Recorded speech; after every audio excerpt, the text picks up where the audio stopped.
কোন সেকেন্ড আছি?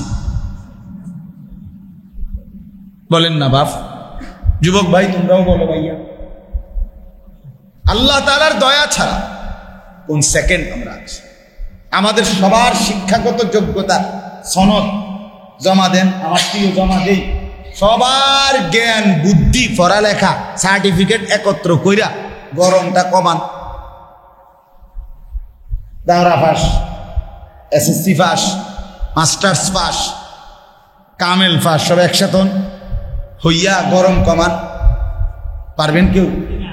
আল্লাহ তাআলার দয়া ছাড়া, আল্লাহ তাআলার রহম ছাড়া, আল্লাহ তাআলার মেহেরবানি ছাড়া এক সেকেন্ড আমাদের জিন্দেগির কোনো বেঁচে থাকার সুযোগ আছে কি?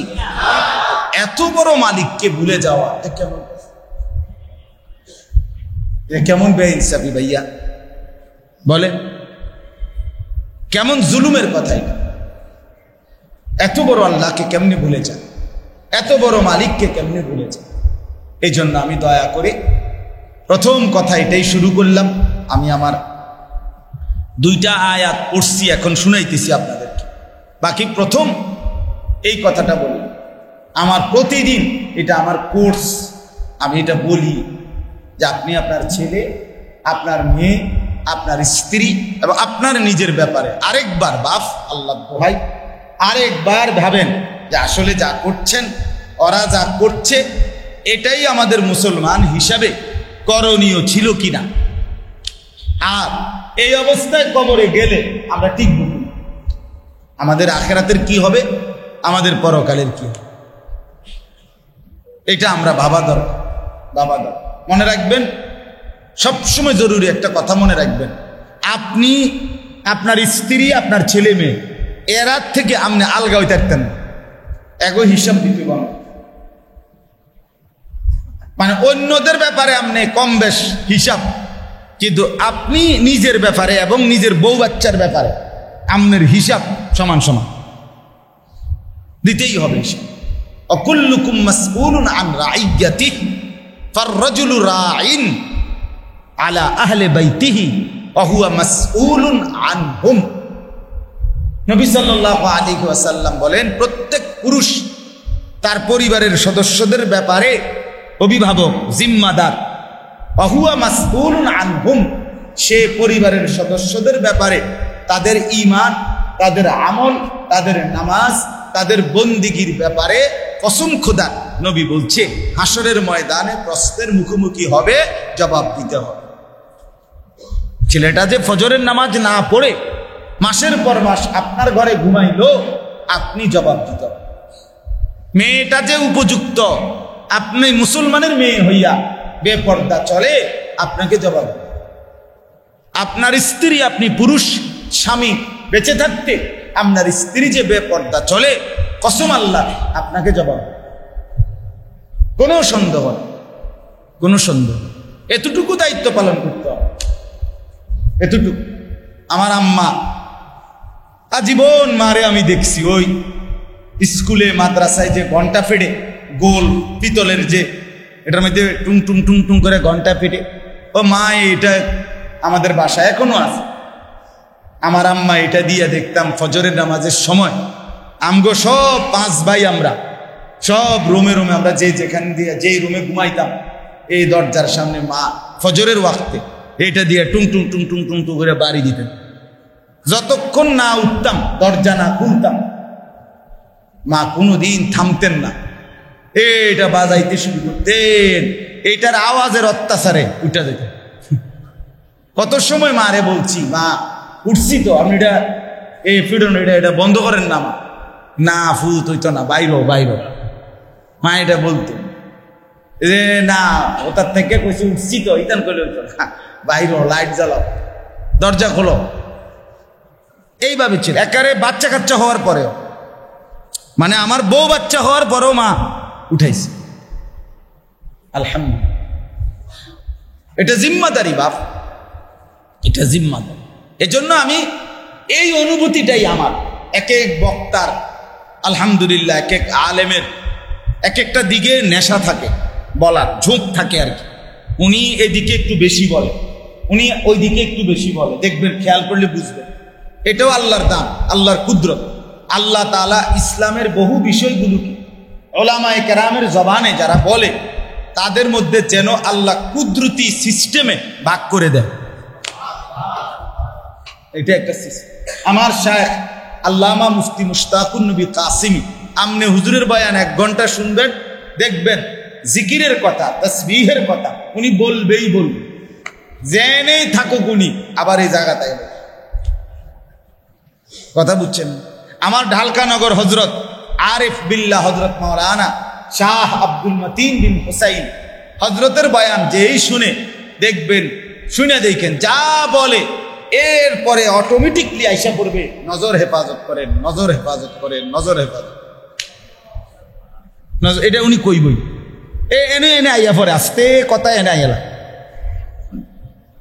আমাদের যাত্রাবাড়ি হজরত আপনার আমাদের মুরব্বী বাংলাদেশের আল্লামা মাহমুদুল হাসান দামাত বারাকাতুহুল আলিয়া যাই বয়ান করে মূল বয়ান একটাই, ভাই সুন্নাত জিন্দা করো, সুন্নাত জিন্দা করো, সুন্নাত আজান সুন্নত তরিকায় দাও, ইকামত সুন্নত তরিকায় দাও। সুন্নত জিন্দা করার এক ফিকির ওনার সারাক্ষণ কাজ করে। এটা একটা কুদরতি নিজাম। এজন্য আমি দিল থেকে এটা অনুভব করি যে আপনি আপনার পরিবার, আপনার ছেলে মেয়ের দিকে আর একটু নজর দেন। এটা আপনার ডিউটি। বাপ খাট যদি নাও বানায় দেন, আমার আব্বা আমার ব্যক্তিগত ফ্যামিলির জন্য, আমার পরিবারের জন্য, আমি বিয়ে করারও আমি 2008 সালে বিয়ে করছি, আমার আব্বা ইন্তেকাল করছে 2015 সালে। তাহলে কয় বছর হলো? 7 বছর পরে। তাহলে আমার আব্বা আমার ব্যক্তিগত খাট ফার্নিচার কোনো জিনিস আমার জন্য আলাদা কিনে দেয় নাই, বানাইয়া দেয় নাই। এরই মধ্যে আমার আব্বা ইন্তেকাল করছে, কিন্তু আমি আমার ঘরের সমস্ত ফার্নিচার আমি পরে বানাইছি। তাহলে আমার আব্বা, আপনার বাবা বা আপনি আপনার ঘরে আপনার ছেলের খাট পালং ফার্নিচার, ফ্রিজ, এসি, দালান, বিল্ডিং, আল্লাহর কসম এগুলো যদি করে দিতে নাও পারেন কোনো অসুবিধা হবে না, এগুলো ওরা পরে করে নিবে। কিন্তু ওদেরকে যদি ছোটবেলায় আল্লাহর কোরআন থেকে বঞ্চিত করে দেন, নামাজ থেকে বঞ্চিত করে দেন, হালাল হারামের জ্ঞান থেকে বঞ্চিত করে দেন, চরিত্রহীনতার পথে, মোবাইলের নেশায়, অসৎ বন্ধুদের পাল্লায় এরে যদি ছেড়ে দেন, এরপরে ফিরাইয়া নেওয়া, এরপরে ফিরে আসা বহুত কঠিন। আপনারও জ্বালাইবে, হেতে নিজও জ্বলবে।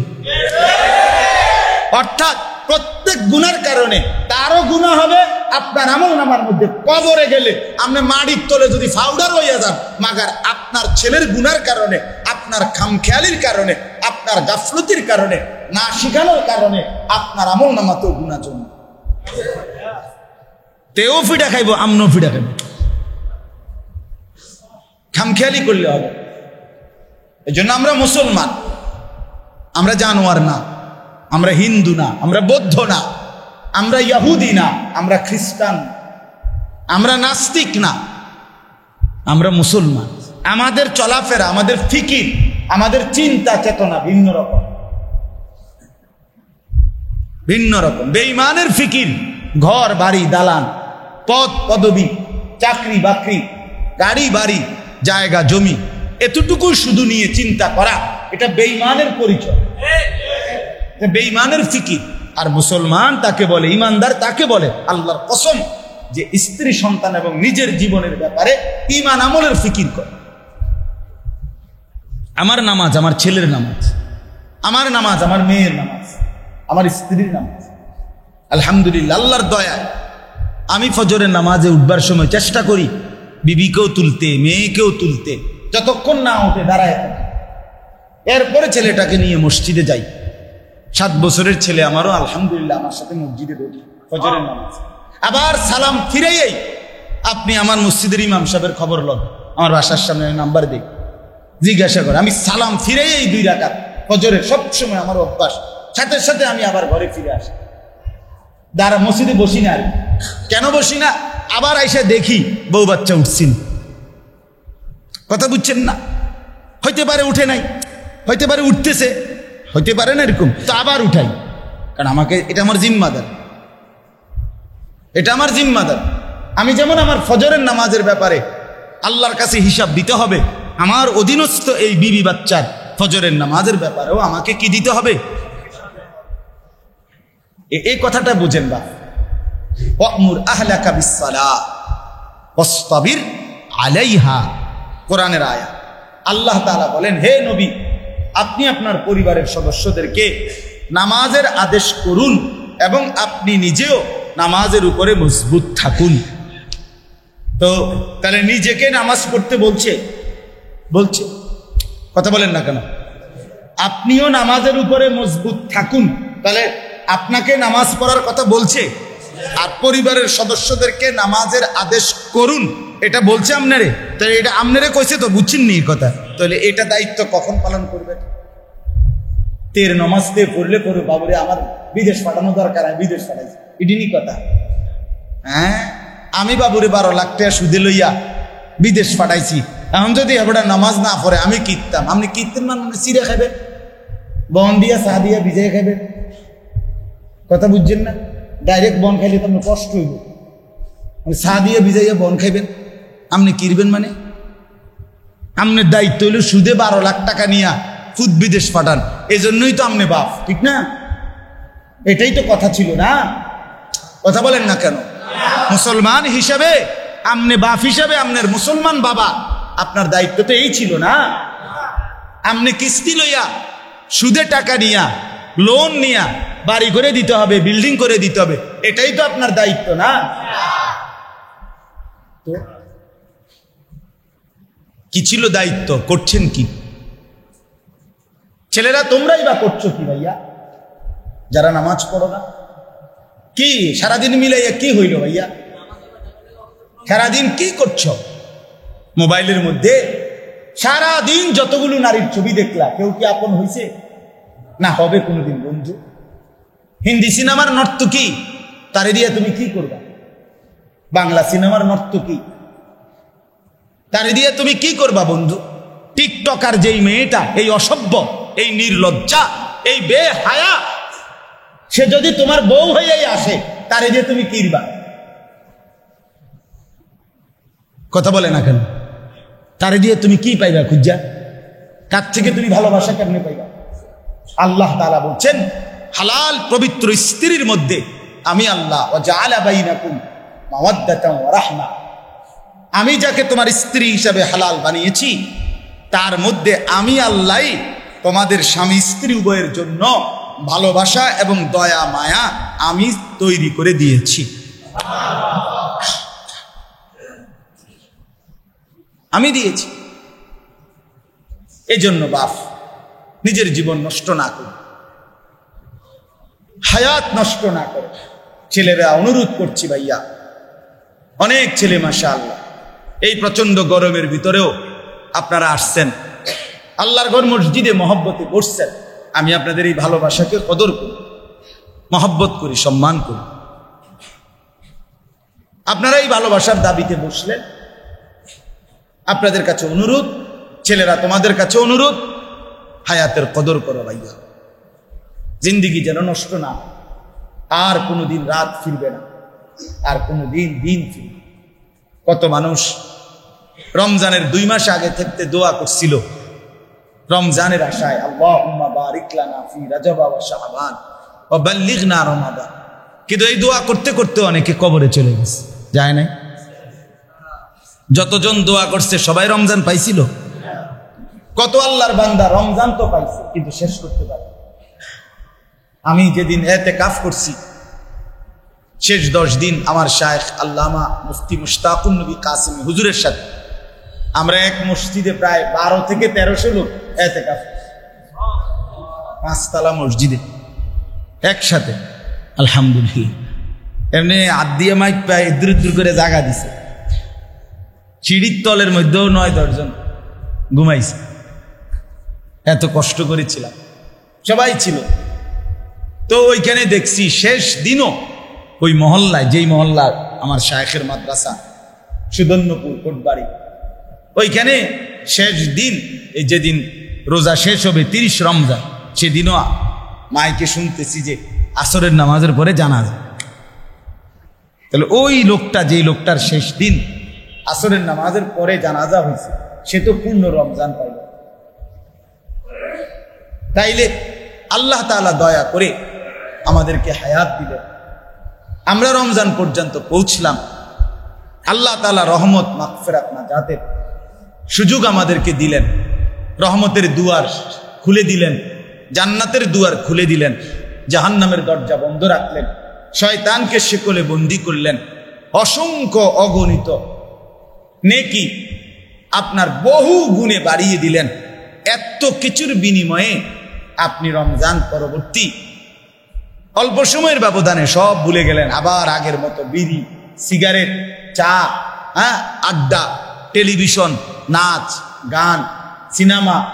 যুবক ভাই, তোমরা নর্তকীর ছবি দেখা, মোবাইলে, ফেসবুকে অথবা নারীর ছবিতে আসক্ত হয়ে গেলা, আবার গান বাদ্য, ঢোল, তবলা, বেহালা, আবার ডেকসেট, আবার সুদের ব্যবসায়ী, সুদ, ঘুষ, মিথ্যা, ওজনে কম দেওয়া। হায় মুসলমান, মাঝখান দিয়ে যে এত বড় একটা রমজান আসলো গেল, এত বড় রমজান, এত সুযোগ, এত কিছু আমাদেরকে কোনো পরিবর্তন করাইতে পারলো না? আমাদের জীবনে কি কোনো নড়াচড়া আনলো না? কি হলো তাইলে? কি হলো তাহলে? এত বড় শবে কদর আমাদের জীবনে কোনো পরিবর্তন আনলো না। এই জন্য দয়া করে ভেবে দেখেন, ইনসাফের সাথে ভেবে দেখেন। আল্লাহ তাআলা আমাদেরকে বুঝ দান করেন, আল্লাহ তাআলা আমাদেরকে ফিকির দান করেন। ফিকির দরকার, ফিকির দরকার। জবানটা জিকিরওয়ালা দরকার, দিলটা ফিকিরওয়ালা, কপালটা সেজদাওয়ালা দরকার, চোখটা কান্নাওয়ালা দরকার। আল্লাহ আমাদেরকে এমন হওয়ার তৌফিক দান করেন। চলেন, দুইটা আয়াত যে পড়ছি, সংক্ষেপে এবার এই দুই আয়াতের কথা বলি। কোরআনুল কারীমের সূরা তাওবা 9 নম্বর সূরা, 10 নম্বর পারা, 81-82 এই দুই আয়াত আমি আপনাদের সামনে পড়েছি। আর অল্প একটু সময় এই দুই আয়াতের কথা বললেই ইনশাআল্লাহ আমার কথা শেষ। প্রিয় নবী সাল্লাল্লাহু আলাইহি ওয়াসাল্লাম মক্কা থেকে হিজরত করে মদিনায় গিয়েছেন না? মক্কায় 13 বছর ইসলামের দাওয়াত দিয়েছেন। এই 13টি বছরে নবী সাল্লাল্লাহু আলাইহি সাল্লামের উপরে মক্কার কাফেররা, কুরাইশরা দিন রাত নবীজি এবং তার অনুসারীদের উপরে সীমাহীন জুলুম, নির্যাতন, অত্যাচার করেছে। শারীরিক, মানসিক, সর্বদিকে জবান দিয়া গালি গালাস, মন্দ কথা বলেছেন। শারীরিকভাবে নবীজির উপরে, সাহাবীদের উপরে সরাসরি অনেক জুলুম নির্যাতনও করেছেন কিনা? হজরতে বেলাল, হজরতে খাব্বাব, হজরতে খুবাইব, হজরতে আম্মার, হজরতে ইয়াসের, হজরতে সুমাইয়া, হজরতে জানিরা, এরকম সাহাবীদের উপরে ভীষণ জুলুম অত্যাচার করছে। নবী সাল্লাল্লাহু আলাইহি সাল্লামের পিঠে উটের পচা নারী বুড়ি চাপায় দিছেন, গলা ধাক্কা দিয়ে কাবা ঘরের সামনের থেকে বের করে দিছেন, গলায় গামছা লাগাইয়া টাইনা হেসরে কাবার সীমানার থেকে বের করে দিছেন। এরকম বহু জুলুম, অত্যাচার, নির্যাতন নবী এবং সাহাবীদের উপরে মক্কার কাফেররা করেছেন 13টি বছর। আল্লাহ তাআলা এই 13 বছর আল্লাহ তাআলা ঘোষণা দিয়ে রাখছেন নবীজিকে, কোরআনে আছে যে আপনি শুধু দাওয়াত দিবেন, সবর করবেন, হজম করবেন, মাফ করে দিবেন, একটি আঘাতের বদলায় পাল্টা কোনো আঘাত করবেন না। নবী সাল্লাল্লাহু আলাইহি সাল্লাম এভাবেই চলছেন। এরপরে 13 বছর পরে হিজরত করে মদিনায় গেছেন। মদিনায় যাওয়ার 6 মাসের মাথায় আল্লাহ তাআলা এবার বললেন, এই 13.5 বছর পর, মক্কার 13 আর মদিনায় কত? 6 মাস। তো 13.5 বছর পরে আল্লাহ তাআলা এবার বললেন, উদিনা লিল্লাযীনা ইউকাতিলুনা বিআন্নাহুম যুলিমু। বন্ধু, গত 13.5 বছর আপনি এবং আপনার অনুসারীদের উপরে ভীষণ জুলুম হয়েছে। এইবার থেকে আমি আল্লাহ বাকিটা সময় আপনাকে সরাসরি জিহাদ করার, যুদ্ধ করার অনুমতি দিলাম। এবার শুরু করেন, একদম একটা আঘাতের বদলা ফিরাই দিবেন, পাল্টা ট্রাম করে মারবে না, আপনাকে অনুমতি দিলাম। চলেন এবার আপনি যুদ্ধ শুরু করেন, জিহাদ শুরু করেন, আল্লাহর জন্য জান মালের কুরবানি শুরু করেন। নবী সাল্লাল্লাহু আলাইহি সাল্লাম সাহাবীদেরকে নিয়ে শুরু করলেন যুদ্ধ। শুরু হইল বদরের যুদ্ধ। এরপর থেকে চলছে এই যুদ্ধ। বাকি 9 বছরে আল্লাহ নবী সাল্লাল্লাহু আলাইহি ওয়াসাল্লাম 57টি যুদ্ধ পরিচালনা করছেন। তন্মধ্যে 27টি যুদ্ধে নিজে সরাসরি অংশগ্রহণ করছেন। 30টি যুদ্ধে। আমি একটা জিনিস শুধু আন্দাজ করছি, এখন এই প্রচন্ড গরমের মধ্যে যারা জুড়াইতে আছে, আলহামদুলিল্লাহ আপনারা আসলে বাস্তবে ঘুমাইন মানুষ। আপনাদেরকে আলাদাভাবে ঘাড় করাইয়া ছবি উঠান দরকার, যে দেখেন এই গরমে যারা আল্লাহর মেহেরবানি ঘুম যাইতারে তারা বাস্তবিকই ঘুম যায় না মানুষ। আপনাদেরকে আলাদা পুরস্কার করা দেওয়া উচিত। এই জন্য আপনাদের পুরস্কারের জন্য আপনারা রেডি হন। যারা যারা জুড়াইতেন আছেন, অনেকে মাঝখান দিয়ে জুড়াইতে আছে। চলেন, তো বলতেছিলাম আল্লাহ নবী সাল্লাল্লাহু আলাইহি ওয়াসাল্লাম 27টি যুদ্ধ নিজে পরিচালনা করছেন, আর 30টা যুদ্ধে সাহাবায়ে কেরামকে সেনাপতি বানিয়ে সাহাবীদের নেতৃত্বে যুদ্ধের কাফেলা রওনা করাইছে। এই 30 আর 27 কত হইল? মোট 57টা যুদ্ধ। এই 9 বছরের ভিতরে 10 বছরের মাথায় ইন্তেকাল করছে। 11তম হিজরিতে রবিউল আউয়াল মাসেই ইন্তেকাল করছে। তাহলে 11তম বছর পূর্ণ হয় নাই। তো এই জিহাদ, এই কিতাল ইসলামের একটি মৌলিক গুরুত্বপূর্ণ ফরজ বিধান। এখানে গুরুত্বপূর্ণ বিষয় নামাজ, রোজা, হজ, যাকাত, এটা যেমন ফরজ বিধান, আল্লাহর রাস্তায় জিহাদ নির্দিষ্ট শর্ত, নির্দিষ্ট নিয়ম কানুন, নির্দিষ্ট মাসআলার ভিত্তিতে আপনার আল্লাহর রাস্তায় জিহাদ, এটাও ফরজে আইন, এটাও ফরজ বিধান। কখন ফরজে আইন, কখন ফরজে কেফায়া, কখন সবার জন্য বাধ্যতামূলক, কখন নির্দিষ্ট সংখ্যকের উপরে বাধ্যতামূলক, এই সম্পর্কিত বিস্তারিত বিধিবিধান কোরআন, সুন্নাহ এবং ওলামায়ে কেরামের মাসআলা ফতোয়ার মধ্যে স্পষ্ট লেখা আছে।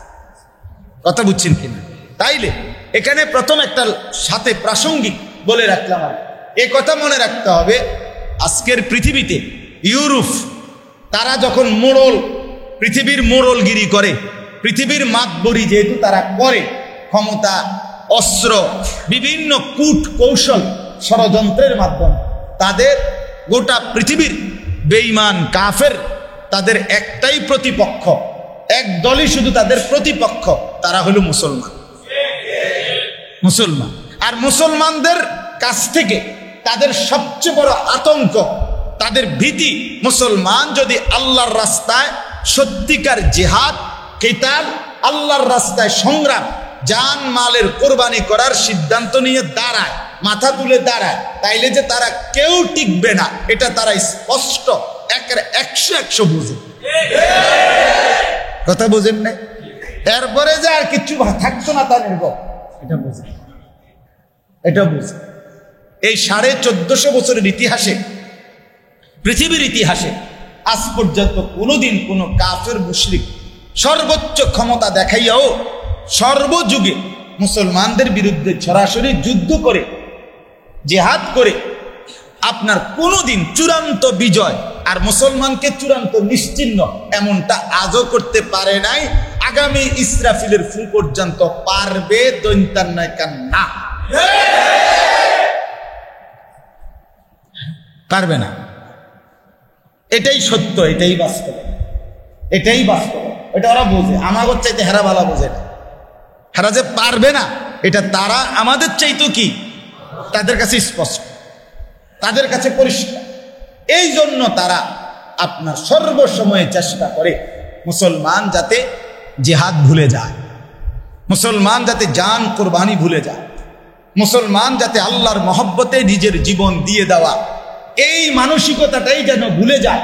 এই জন্য কখনো জঙ্গি, কখনো উগ্রপন্থী, কখনো সন্ত্রাসী, কখনো মিথ্যা অপপ্রচার, এবং তাদেরই হয় টাকা দিয়ে নয়তো দুনিয়াবি কোনো লোক দেখিয়ে নির্দিষ্ট কাউকে প্রলোভন দিয়া তারা মানুষের সামনে প্রকাশ করে বুঝাইতে চায় যে ইসলামের এই জিহাদ এটা যদি চলে তো পৃথিবী বিশৃঙ্খল হয়ে যাবে। অথচ পৃথিবীর সমস্ত বিশৃঙ্খলা তোদের এই বেঈমান কাফেরদের অসভ্যতার কারণে, অসভ্যতার কারণে। মুসলমানের নিয়মতান্ত্রিক শরীয়তের বিধান যদি কার্যকর হয়, কোনো দিন পৃথিবীতে বিশৃঙ্খলা হবে না, হতে পারেন। সৃষ্টিকর্তা রব্বে করিম আল্লাহ তাআলার নিজামের মধ্যে বিশৃঙ্খলা হওয়ার কোনো সুযোগ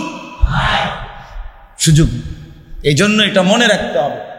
যত রকমের অপপ্রচারই করুক, আপনি আমি টিকেন বা না টিকেন, থাকেন বা না থাকেন, যার যত ষড়যন্ত্রই হোক, দেশের কিংবা বিদেশের, গোত্রের কিংবা বাহিরের, সম্প্রদায়ের কিংবা ভিন্ন সম্প্রদায়ের, মানে নিজ ধর্মের অনুসারীদের মধ্যেও যদি ভেকধারী মুনাফিক তারাও যদি ইসলামের জিহাদ, ইসলামের কেতাল এর বিরুদ্ধে কোন রকমের ষড়যন্ত্রমূলক শব্দ বলে প্রপাগান্ডা চালায়, তাতে যদি কেউ ধোঁকা খায়, আপনার আখিরাত বরবাদ হয়ে যায়, নিশ্চিত ক্ষতিগ্রস্ত। এই জন্য দয়া করে এটা মনে রাখতে হবে, নামাজ, রোজা, হজ, যাকাত এটা যেমন চলমান কিয়ামত পর্যন্ত, জিহাদ ফি সাবিলিল্লাহ এটাও চলমান কিয়ামত পর্যন্ত। কেউ না করলেও এই বিধান থাকবে, সবাই করলেও এই বিধান থাকবে। কথা বুঝছেন কিনা বলে? কিন্তু নিজস্ব মন মতো, হ্যাঁ, আপনি আমাদের খান সাহেব হুজুর আজকে এত বছর ধরে এখানে, তাই উনি কোন দিন কোন জায়গায় বলছে যে ব্যাংক উড়াইয়া দাও, আদালত উড়াইয়া দাও, হ্যাঁ, সাধারণ মানুষ মার্কেটে ওদেরকে বোম মাইরা উড়াইয়া দাও, এটা উনি কোন দিন বলছে? কথা বলেন না কেন? তাইলে কোন আলেম, সত্যিকার মুত্তাকি কোন আলেমে দিন যারা প্রকৃত অর্থে যারা কোরআন সুন্নাহর খেদমত করে, তারা এই উগ্রপন্থা অথবা অনিয়ম বিশৃঙ্খলা কশ্চিন কালেও কেউ বলে নাই, বলবেও না। কোন প্রকৃত অর্থে আল্লাহর জন্য জীবন দেওয়া, আল্লাহর জন্য জান মাল দিয়ে যুদ্ধ করা, জিহাদ করা, এই শব্দ ভুলাইয়া দেওয়া, এটা উচ্চারণই করা যাবে না, এটা বলাই যাবে না, এই কথা কোন মুসলমান ঈমান থাকতে মানতে পারে না। আমরা এটা মানি না। আমি টিকলাম বা না টিকলাম, থাকলাম বা না থাকলাম, এমনিতেও আমরা থাকবো না। আমার আব্বা যেহেতু নাই, তার আমি থাকবো করতে, কথা কয় না। আমার দাদারে আমি দেখছি, অন্ত আমার দাদা নাই। আমার নানারে আমি দেখছি, আমার নানা তো নাই। আমার একটা বয়ান আছে এরকম, না দেখছিলেন না আপনারা কেউ? আমার কিছুদিন আগে এক বাসায় গেছি, আর এক বাচ্চা ছোট, ওই বেটার ফুতের আইন আমারে দেখাইছে, কয় যে হুজুর আপনি হুজুর শোনেন, হেতু কি করে এই বয়ান, এটা যে দুনিয়া বড় স্বার্থপর, দুনিয়া কেউরে থাকতে দেয় না। আমার নানারে দেখছি, নানা নাই, দাদারে দেখছি, দাদা নাই। হেঁটে এত সুন্দর ছোট বাচ্চা, পুরা আমি যেমনে যেমনি বলছি তো এটা পুরো মুখস্থ বলছে। খুব ভালো লাগছে বাচ্চাটাকে। তো বলতেছিলাম যে আমিও তো আমার দাদাকে দেখছি, দাদা নাই। আপনারা দেখছেন, আমরা দেখছি না? বাপকে দেখলাম, চাচাকে দেখলাম, জ্যাঠাকে দেখলাম, তারা যেহেতু নাই, আমিও থাকবো। কিন্তু ইসলামের মৌলিক বিধানকে অস্বীকার করা, এটাকে পাশ কাটানোর কোনো সুযোগ ইমানদারের নাই। তাই এখানে একটা কথা গুরুত্বপূর্ণ, রাসূলুল্লাহ সাল্লাল্লাহু আলাইহি ওয়াসাল্লাম এই 27টি যুদ্ধ নবী সাল্লাল্লাহু আলাইহি সাল্লাম পরিচালনা করলেন, নিজে অংশগ্রহণ করছেন, আর 30টা সাহাবীদেরকে পাঠাইছেন। মোট এই 57টা যুদ্ধ। কতটা? এই 57টা যুদ্ধে এর মধ্যে 27টা যুদ্ধ যেগুলোতে নবীজি নিজে অংশগ্রহণ করছেন, তার মধ্যে সর্বশেষ যেই যুদ্ধে নবীজি অংশগ্রহণ করছিলেন, ওই যুদ্ধের নাম হলো তাবুকের যুদ্ধ। কি নাম? কোন? এই যুদ্ধ লইয়া এই বর্তমান আয়াতের কথা, মানে বর্তমান যে দুইটা আয়াত আমি পড়ছি এবং গরমের কথা নিয়ে বলতে চাইছি, এই যুদ্ধকে নিয়ে একটা ঘটনা।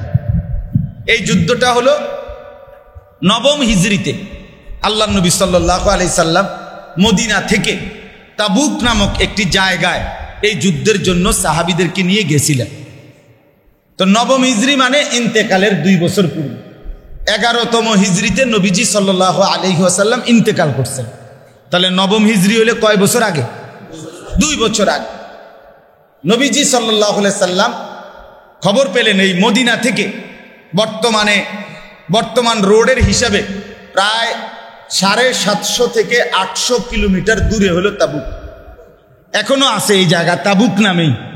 তাবুকের অনেক সাথী আছে আমাদের বাংলাদেশি, আমার মহব্বতেরও অনেক সাথী আছে তাবুক থাকে। এইবার রমজানে উমরায় ছিলাম যখন, তখনও ওরা তাবুক থেকে আইসা আমার সাথে দেখা করছে। আমার শায়েখ আল্লামা মুফতি মুশতাকুর নবী সাহেব হুজুরের সাথে দেখা করছে, হজ্জের সফরে দাওয়াত দিছে যাওয়ার জন্য। আমরা ওয়াদা দিছি আল্লাহ যদি নেয় হজে এবার তাবুক যাওয়ার কথা। তো এই 750-800 কিলোমিটার দূরে, 800 কিলোমিটারের চাইতেও বেশি বাংলাদেশের, কিন্তু ওই প্রান্ত থেকে এই প্রান্ত মানে কক্সবাজার টেকনাফের শেষ মাথা থেকে একেবারে পঞ্চগড়ের তেঁতুলিয়ার শেষ মাথা পর্যন্ত 800 কিলো না, 700 কত কিলো জানি আপনার, 800 কিলোর নিচে, বুঝছেন নি হিসাব? অনেক দূরত্ব। এই এত লম্বা দূরত্বে আপনার, এখন তো গাড়ির মধ্যে এসি আছে, তখন তো গাড়ি না এসি এব করতে। এই সময়ে ওইখানে রোম অঞ্চল থেকে আপনার খ্রিস্টান বাহিনী মুসলমানদের বিরুদ্ধে যুদ্ধ করার জন্য রওনা দিচ্ছিল। আল্লাহ নবী সাল্লাল্লাহু আলাইহি সাল্লাম গুপ্তচর মারফত এটা শুনছেন যে তারা তাবুকের মধ্যে এখন আছে। নবীজি সাহাবীদেরকে বললেন, তোমরা প্রস্তুতি নাও, মদিনায় আমরা তাবুক নিজেরাই আগায় গিয়া তাদের সাথে যুদ্ধ করব। আচ্ছা, সাহাবীদেরকে যখন এই কথা নবীজি বললেন, এই কথাটাই বুঝেন, মদিনায় যখন নবীজি এই কথাটা বলছেন, এই সময়ে রেডি হইতে যুদ্ধের জন্য, তখন ছিল মদিনায় সর্বোচ্চ তাপমাত্রার গরম, ভীষণ গরম, ভীষণ গরম, ভীষণ গরম। এখন আমাদের এই তাপমাত্রায় আমাদের খুব কষ্ট হইতেছে না, গরম। আচ্ছা, আরব দেশে কিন্তু মধ্যপ্রাচ্যে সারা বছরই এমন গরম, এখান থেকে অনেক বেশি গরম। আমাদের তো একটা সিজনাল গরম, মানে হয়তো এই মাসটা আমাদের বেশি কি লাগতেছে, গরম লাগতেছে। ওদের কিন্তু সারা বছরই কি গরম, সারা বছরই।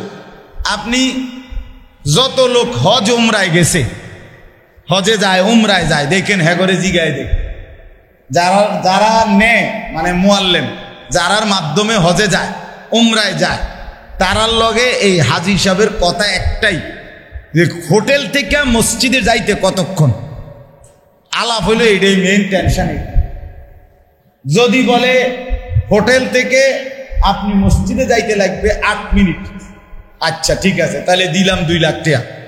গিয়া যদি দেখে 12 মিনিট, তাহলে বেশি লাগছে কয় মিনিট, 4 মিনিট। এই যে বেটা নিচে, এবারটার বংশের 14 গোষ্ঠীর পরে যদি আরো থাকে কবরে যারা, তারারে শুদ্ধা বদদোয়া দিতে দিতে, অভিশাপ দিতে দিতে একেবারে মাটি তামা করে এমন সাংঘাতিক। তে কইল 8 মিনিট, আর এখন লাগতে আছে 12-13 মিনিট।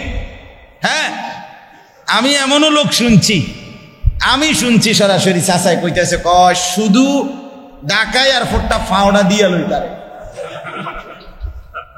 আমি যদি মার দুধ খাইয়া তাই, আমি শুধু ডাকাটা ফাও দিয়া লাই। মক্কা মদিনা আইসি মাতলাম না, কিন্তু শুধু আমরা ডাকাটা কি ফাওড়া দিয়া লই, তারে দেখাই দেব তুই কামটা করলি। এই গরমটার মধ্যে সাইরা দিলি 12 মিনিট, কইলা 8 মিনিট, মানে 4 মিনিটের গরম, 5 মিনিটের গরম।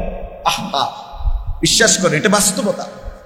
হোটেলটা সেন্ট্রাল এসি, মসজিদে হারাম মসজিদটাও সেন্ট্রাল কি এসি, 24 ঘন্টায় কি এসি। মাঝে শুধু এই 8 মিনিটের 12 মিনিটের রাস্তা দিয়ে কত হাইটা আসে, এইটুকুর জন্য তার আহাজারিতে আল্লাহর আরশ কাঁপে, গরমের কষ্ট। সেই মানুষগুলো 800 কিলোমিটারের চাইতে দূরত্বে সর্বোচ্চ তাপমাত্রার গরমে রওনা দেবার জন্য রওনা রেডি হচ্ছে। কি পরিমাণ গরম, কি পরিমাণ গরম। তদুপরি গাড়ি নাই, কিচ্ছু নাই। আজকের এই সুন্দর রাস্তা তখন কি আর ছিল এটা? এই অবস্থায় সাহাবায়ে কেরাম, নবীজি ঘোষণা দিয়েছেন, মদিনায় তখন প্রচন্ড গরম।